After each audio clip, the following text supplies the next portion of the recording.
balse waro xaaskaagii oo nin Nigerian ah luuqa kula jirta una sheekeynaysa weydiinaysa maxaad u baahan tahay ma WhatsApp mise Snapchat maxaan kuu soo diraa maxaynu ka wada hadalnaa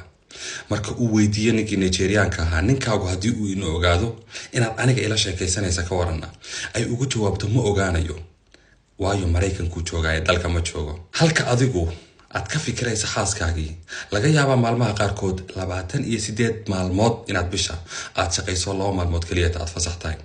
laga yaabaa mararka qaarkood 18 saacadood taraag inaad saaran tahay maadaama aad ka fikiraysa xaaskaagii aad jeclayd ee Afrika ku joogtay iyo ilmahaagii sidaad u soo wadan lahayd qisada la yaab kale ee gabadhan iyo wiilkan dhaxmaray ma jeclaan doontid wayna adag tahay inay ka degto laakiin waa wax dhacay sida xabad kiniina u liq yarkan aad u jeedaan waa nin TikToker ah TikTok ku cusub content fiican la yimiday TikTok wuxuu sameeyaa Oma TV waxa la yiraahdo ayuu kala hadlaa dhalinyarada Soomaaliyeed at the same time waa uu duubayaa oo live ayuu ku jiraa laakiin ma oga qaarkood hadaba waxay isugu yimaadeen gabadh Oma TV iyaduna ku jirta oo xaas ah oo ciyaal haysata ayaa Oma TV iska soo qabtay kadib Oma TV markay isugu yimaadeen yarkani Nigerian adiga Afrikaanta kale iska dhiga Gambian iyo waxna aso kala waana filim u shaqeeyay af Ingiriis buu kula hadlaa dhalinyarada af Ingiriis buu hadaba ku hadlayaa markuu af Ingiriiska ku hadlo wuxuu weydiinayaa contact inaan wada yeelanaa rabaa buu ku dhahayaa markaasay ku dhahaysaa ma Snapchat baad rabtaa mise WhatsApp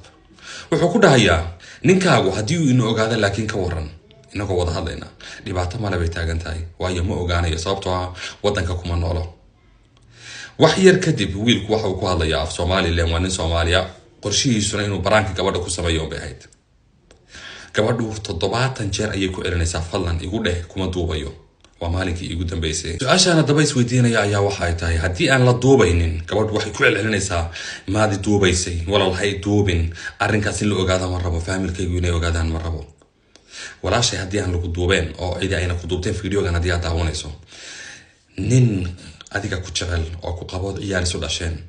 dalka dibadiisa ku maqan laga yaabo inuu bilaha qaarkood 30 maalmood uu shaqeynayo sidoo adiga ku soo biiri lahaa iyo ciyaalka laga yaabo inuu process ku wado in la cunsuriyadeynayo dhibaato ay ku dhacayso laakiin adiga ka fikiraya sidee buu damiirkaagu ku siiyaa inaad adiguna Nigerian ila wiilka Nigerian aan bad u hadlayso Soomaa inaad la hadasho ama Soomaali ciduu doona kugu dhawaado doona haado ee iskeedaan sidee buu damiirkaagu ku siiyaa xaqiiqada qaraaraya waxay tahay dadka qaar ka durun ahaantii uma qalmaan in la guursado iyo nolol in la wadaagiyo qalbiga in boos laga siiyo toona waayo qof aan nolol wadaagaysaan oo haddana ka waran ka qaraabanaya Oma TV